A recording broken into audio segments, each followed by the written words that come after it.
Welcome everyone to Gamer Meld. For my continued coverage of CES 2020, I wanted to go over more Ryzen 4000 APUs that AMD announced.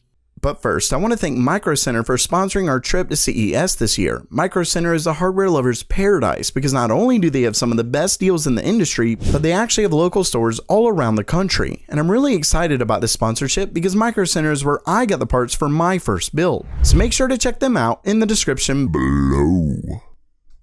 Okay, as many of you know, AMD announced a couple Ryzen 4000 APUs during their recent press conference, and that's the Ryzen 7 4800U and 4800H. Well, believe it or not, they've announced quite a few products beyond that. For example, during a recent AMD event that I attended, I got a chance to look at a laptop with their new Ryzen 5 4600H.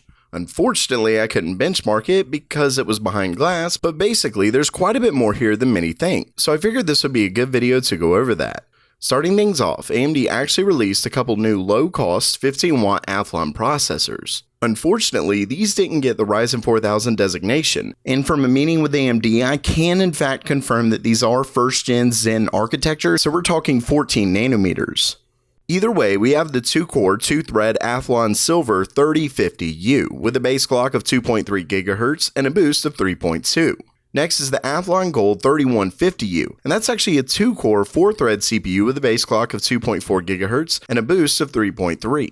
As far as performance, according to AMD, they actually crush Intel's Pentium series by up to 90%.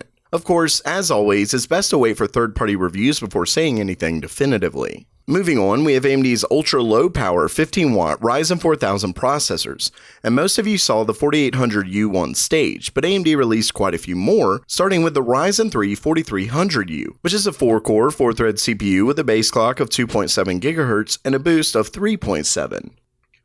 As far as the GPU, it comes with 5 compute units, and you'll notice that these only get up to 8 GPU cores, while last gen got up to 11.